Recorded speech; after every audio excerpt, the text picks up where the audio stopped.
Le DAF Fresh Morning, c'est 104.5 tonnes de bonne humeur. Tous les matins sur Urban FM. La meilleure radio de la capitale. La meilleure radio de la capitale. Même la station urbaine, on a un invité ce matin, c'est monsieur Bekale Benkema Grégoire, il est coordonnateur national du Sahaja Yoga et il vient nous parler donc de la célébration de l'ouverture du Saharama Chakra, le 5 mai, c'est ça monsieur Sahara Chakra. Du Sahara Chakra. Sasrara. Bonjour monsieur Nguema. Ça viendra. Donc. Oui, ça va avec venir. la pratique, avec le temps, ça viendra. Merci d'avoir accepté notre invitation. C'est quoi exactement le Sahara Chakra? Le Sahara Chakra. Le Sahara Chakra. Alors, merci de me donner l'opportunité de m'exprimer sur la question. Le Sahara Chakra, c'est tout simplement l'un des 7 chakras du corps de l'être humain.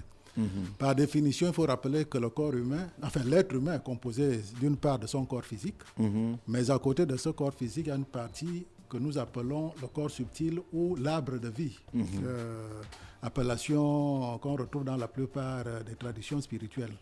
Alors cet arbre de vie lui-même est structuré en 3 parties. Il y a... Excusez-moi, est-ce que l'arbre de vie, on peut assimiler ça un peu à l'âme ou bien à l'esprit? Ou bien ça n'a aucun lien on va dire que c'est un peu plus complexe. L'âme a une connotation, bon, selon les traditions bien sûr, puisque le jargon n'est pas tout à fait le même. Certains, lorsqu'ils parlent de l'âme, en réalité désignent l'entité spirituelle à proprement parler de l'être humain. Donc il y a souvent des différences de jargon d'une tradition à l'autre qui fait que c'est souvent important effectivement de s'accorder sur le contenu des termes. Alors donc je disais que le corps subtil est composé de 3 parties. La première partie, ce sont les 3 canaux qui correspondent à nos systèmes sympathiques et parasympathiques. La deuxième partie, ce sont les chakras. En réalité, les chakras sont, on va dire, des endroits où les 3 canaux se rencontrent. Il y en a 7 principaux dans notre corps et le Sahasrara Chakra, c'est le dernier qui est situé au sommet de notre tête. Et c'est ce chakra justement qu'on appelle le royaume des cieux dans la plupart des traditions spirituelles. Donc, lorsqu'on parle d'ouverture du Sahasrara Chakra, ça veut dire que c'est l'ouverture des portes du royaume des cieux. Que l'être humain, dorénavant, à partir de là, il a accès au royaume des cieux. Donc il a accès aux entités, aux vibrations, ou à tout ce qui est... Parce que dire accès au royaume des cieux... Dit comme ça, c'est un peu... c'est presque un peu fantasmé. D'accord. Non, pour parler de manière tout à fait simple, il faut rappeler que le but de l'être humain sur Terre, c'est tout simplement de se connecter au divin et de pouvoir refléter les vertus divines dans son comportement. D'accord. Alors, ce 7e chakra, on va dire, c'est le point de connexion. C'est la prise par laquelle le divin à l'intérieur de l'être humain se connecte au divin qui entoure, qui baigne l'univers tout entier. Donc, c'est ce point de connexion-là, tout simplement. Et à partir de là, le flux divin descend sur vous, effectue toutes les réparations sur tous les plans de votre être et naturellement vous fait les révélations que le divin veut bien vous faire et pour votre bien spirituel, évolution spirituelle personnelle et éventuellement pour l'évolution spirituelle des autres ou de l'humanité dans son ensemble. Est-ce que ce point de connexion est ouvert depuis la naissance? Alors, vous constatez quelque chose lorsqu'un nouveau-né vient au monde. Vous constatez que cette zone, on l'appelle la fontanelle. Chez un nouveau-né, ça bat. Oui. Tout simplement parce que pendant qu'il est dans le ventre de sa mère, c'est à travers cet endroit-là qu'on appelle le Brahmarandra, c'est-à-dire le trou de Dieu. C'est par là que, en réalité, le flux divin, l'énergie divine baigne le corps de l'enfant tout entier. Parce que l'enfant, dans le sein de sa mère, est en parfaite harmonie avec le divin. Il est au paradis, en quelque sorte. D'accord. C'est pour cela que toute personne humaine est rattachée intimement à sa mère parce qu'il y a ce lien divin-là qui l'unit parce qu'il est dans la matrice maternelle, il est quasiment dans le paradis. Alors, effectivement, maintenant, chez l'être humain ordinaire, lorsque l'enfant naît, vous constatez qu'à partir d'un certain moment, l'os au sommet de la tête se calcifie et le battement s'arrête. Tout simplement, cela est dû au développement. Donc la divinité nous laisse tomber en fait. Ne nous laisse pas tomber.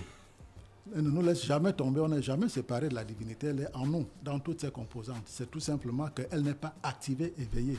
Alors, ce qui se passe effectivement, c'est que lorsque l'enfant commence à faire ses premières expériences sur le plan terrestre, se développe sa conscience du soi. Et progressivement, donc son ego, et ce que nous appelons son super-ego. Le super-ego, c'est on va dire, le stock dans lequel vont toutes les expériences qu'il vit, y compris celles des existences antérieures. Et puis donc l'ego qui est, on va dire, toutes les choses auxquelles il commence à s'identifier. Donc ce sont 2 ballons qui sont là sur nos tempes, qui commencent à gonfler et qui progressivement recouvrent le sommet de la tête. Et ce qui fait que l'os se calcifie. À partir de là, donc, la connexion, elle cesse. Et l'enfant, à partir de ce moment-là, se voit comme une individualité séparée comme nous tous. Mais avant ça, il est uni à l'ensemble. Il n'a pas cette perception individuelle seulement de lui-même. Est-ce qu'il faut des prédispositions ou bien une préparation pour faire le Sahasrara Chakra? Pour l'ouvrir, vous voulez dire? Oui, alors, c'est justement ça l'objet de cette commémoration, parce que jusqu'au 5 mai 1970, pour que l'être humain accomplisse sa destinée, qui était d'assurer cette connexion-là, c'était un travail extrêmement long et laborieux. Quand je dis long, c'est-à-dire que ça s'est échelonné sur des dizaines, voire des centaines d'incarnations sur Terre. C'est-à-dire que vous venez, vous vivez, vous vieillissez, vous mourrez, vous allez vous reposer, comme on dit, vous revenez, ainsi de suite. Dans certaines traditions, il est dit que pour faire tout ce parcours-là, parfois c'est, comment dire, peut-être près de 20 millénaires, par exemple. D'accord. Vous voyez combien c'est long? Oui, alors, Sahaja Yoga a apporté un nouveau paradigme. C'est ce qui est important à retenir pour l'humanité aujourd'hui. Parce que dans cette ancienne démarche, en fait, il fallait que l'homme, l'être humain, se purifie totalement par ses propres efforts. Parce que coupé du divin, enfin, disons sevré de la connexion du divin. Alors donc, c'était extrêmement difficile parce que la volonté humaine est faible et chancelante. Or, c'est un travail qui est très, on va dire, exigeant. Et donc, il fallait du temps pour faire tout ce voyage-là. Sahaja Yoga a permis d'apporter ce que nous appelons le nouveau paradigme. C'est-à-dire que c'est le divin lui-même qui organise les choses, qui a fait en sorte que dorénavant, au lieu de laisser l'être humain évoluer par ses propres efforts, il établisse d'abord la connexion, parce qu'une fois que vous êtes connecté, la divinité en vous, Dieu, dans son aspect maternel, qui est le moteur en fait de tout ce travail-là, ce que nous appelons la Kundalini, à ce moment-là, elle est éveillée, c'est elle qui assure notre connexion avec le divin. Et lorsqu'elle est éveillée comme ça, c'est notre mère intérieure. Et comme toute mère, elle prend soin de notre évolution sur tous les plans, et en particulier sur le plan spirituel. Donc c'est elle, à ce moment-là, qui a accompli tout le travail de transformation à l'intérieur de nous, sans que nous ayons à le faire par notre petite volonté humaine. Donc c'est ça la nouvelle approche aujourd'hui. Ça veut dire que tout être humain, vous, moi, père, tous ceux qui sont dans la rue, sont aujourd'hui aptes à faire cette expérience-là. Elle est ouverte à tout le monde. C'est pour cela qu'on a parlé de l'ère du Verseau. On dirait que, justement, le 5 mai 1970, pour parler simplement, marque tout simplement l'entrée de l'humanité dans l'ère du Verseau qui a tant été annoncée depuis des siècles. Et le Sahaja Yoga. Oui, le Sahaja Yoga, c'est un yoga comme tous les autres yogas, ou bien c'est un yoga spécifique. Bon. Vous faites les mouvements de souplesse. Vous faites des mouvements de souplesse. Il n'y a pas de mouvement particulier dans Sahaja Mais quand on nous parle de yoga, on nous parle des gens qui font des mouvements de souplesse avec des figures. Très bien, mais c'est avec une certaine musique. Il faut aussi comprendre avec que une musique. Le yoga n'est pas une discipline de bien-être. Comme ce n'est pas une... d'accord. Yoga, le terme yoga, c'est un mot sanskrit qui veut dire union avec le divin. D'accord. Chaque fois que vous entendez parler de yoga, c'est la première chose qui doit vous venir à l'esprit, union avec le divin. Et là, vous pouvez vous demander en quoi ce que la personne est en train de faire l'unit-elle au divin. Il est vrai que dans certaines approches, la maîtrise du corps par l'esprit a été souvent, exprimée à travers certaines démonstrations physiques de cette nature-là. Mais c'est purement accessoire et ça n'a absolument pas, ce n'est pas indispensable pour votre cheminement spirituel. Est-ce qu'en fonction de la personnalité de l'individu, il a son propre cheminement dans le yoga ou bien le cheminement est universel. Voilà, il est universel. J'avoue que parce que les chrétiens disent le salut est personnel. Est-ce qu'au yoga, on dit comment? Mais les chrétiens ne vous donnent pas la réalisation du soi. Cette expérience ultime de l'être humain sur Terre. Tout chercheur de vérité, à quoi il aspire, c'est justement cette connexion-là qu'on appelle la réalisation du soi. Pour tout chercheur, il ne sait même pas quand ça viendra. C'est un but incertain, lointain. Ce qu'il a juste à faire, c'est de travailler sur lui-même, en espérant qu'un jour, il achève le travail entamé. Or, Sahaja Yoga vous donne justement comment la première chose, c'est qu'on vous confère cette connexion avec le divin, pour que le divin lui-même travaille à travers vous, à l'intérieur de vous. Donc c'est la démarche spécifique de Sahaja Yoga. Est-ce que je peux atteindre cette connaissance du moi dans ma vie actuelle ou bien dans une autre vie? Mais une fois vous êtes connecté au divin, le divin en vous, il est activé. Donc c'est lui qui devient, vous devenez votre propre maître parce que c'est le divin qui vous enseigne à partir de là. Certes, vous pouvez lire des livres et autres, mais les révélations divines, elles vous viennent par la connexion. Les prophètes du passé, les vrais prophètes authentiques, ou les saints authentiques, j'entends, toutes les révélations qu'ils ont faites, c'est parce qu'ils étaient connectés au divin. Ils avaient atteint ce stade-là. Il y avait donc ce travail-là au préalable. Au préalable, bien avant ça. Ce long et pénible travail. Avec le Sahaja Yoga, à partir de quel moment on peut se dire qu'on a réalisé, on a participé à la réalisation du soi et que c'est déjà présent peut-être Je dans la vie de reprends quelqu'un. encore le schéma. La première chose qu'on fait, c'est d'abord de vous connecter au divin, c'est-à-dire vous donner la réalisation du soi. Parce que personne ne fait rien pour vous. Il n'y a pas un grand gourou ou un maître qui va dire, bon, moi je vais vous faire ci. Non. C'est le divin lui-même. Et la seule chose qu'on fait, c'est qu'on vous connecte avec le divin. On éveille votre Kundalini pour qu'elle vous connecte au divin. Ça n'est capable que de le faire qu'une personne qui est réalisée également, c'est-à-dire dont la Kundalini est également éveillée. Une personne ordinaire dont la Kundalini n'est pas éveillée ne peut pas accomplir cet acte-là. D'accord. C'est la spécificité. Avant, il faut savoir que les grands maîtres spirituels, ils ne conféraient la réalisation qu'à un ou deux de leurs disciples. C'est pour cela que le processus était très lent. Aujourd'hui, encore une fois, tout être humain ordinaire, quel que soit son état, il a aujourd'hui accès à cette expérience. Là, cette capacité ultime là. Donc la célébration se fait.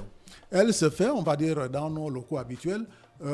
Disons que c'est pas ouvert au public, puisque vous comprenez bien que c'est un travail spirituel qui est accompli. C'est le but de cette communication, c'est davantage d'informer le public de la démarche et de la disposition du divin aujourd'hui dans le monde moderne, pour dire que Dieu n'est plus, on le cherche, c'est très loin, mais il est en nous. Et la démarche est devenue dorénavant très simple. Pour les chercheurs de vérité qui comprennent aisément ce que je suis en train de dire, et également pour les personnes qui n'ont jamais eu d'expérience spirituelle, mais qui peuvent avoir une aspiration intérieure. C'est le cas de tout être humain, parce que Dieu est en nous. Quel que soit même celui qu'on va appeler la plus mauvaise personne. Cette célébration, commémoration, elle est ouverte à tout type d'individu. Non, je dirais qu'elle n'est pas ouverte. Elle n'est pas ouverte. Parce que si votre Kundalini n'est pas éveillé, si vous n'êtes pas réalisé, vous ne pouvez pas assister à cette Mais comment faire pour le savoir? Mais je vous dis, c'est la première chose qu'on vous fait. Je peux vous éveiller vos Kundalini, je peux vous donner la réalisation, la séance tenant. Et à ce moment, lorsqu'elle est réalisée, vous commencez à ressentir dans votre corps physique un certain nombre de manifestations. Et on va vous expliquer quand vous ressentez qui sont la preuve de votre connexion déjà qui avec sont le le divin. fait que votre Kundalini effectivement est éveillé et vous connecte au divin. Sachez que dans vos mains, il y a la correspondance de tous les chakras, également sur les pieds et sur la tête. Donc on vous dira que lorsque vous avez un tel type de sensation sur tel ou tel doigt, ça veut dire que votre tel ou tel centre d'énergie a tel ou tel type de problème. Par exemple, ça c'est la Gya Chakra. Voici la Gya Chakra. Vous savez, donc quand vous avez une manifestation ici, ça a un rapport avec la Gya, c'est le dernier centre là. Celui qui est ici, c'est lui qui gère l'ego et le super-ego. Parlant du Sahasrara Chakra, le Sahasrara se trouve dans le creux de la main. Le point le plus bas dans votre creux de la main. Donc, quand vous êtes éveillé, vous ressentez un certain type de manifestation, de sensation dans cette partie de votre corps. Merci. Et ça vous permet de connaître l'état de votre corps subtil, parce que malheureusement, comme nous avons reçu la réalisation de soi facilement, nous nous adonnons encore à des choses qui vont à l'encontre des principes divins. Tout à fait. Il faut respecter les principes. Quand vous le faites, la Kundalini, votre mère, vous envoie le message en disant attention, tu as fait ceci ou cela. Et selon la vertu que vous avez transgressée, vous aurez une manifestation sur le doigt qui est la correspondance de cette vertu-là. Monsieur Bekale Benkema Grégoire, qui est avec nous ce matin, le coordonnateur national du Sahaja Yoga, qui parlait de la célébration de l'ouverture du Sahasrara Chakra le 5 mai. On vous remercie d'avoir... Le 5 mai. Le 5 mai, on vous remercie d'avoir accepté notre invitation. Merci encore et bonne journée à vous tous. Le DAF Fresh Morning, c'est 104.5 tonnes de bonne humeur. Tous les matins sur Urban FM. La meilleure radio de la capitale. La meilleure radio de la capitale.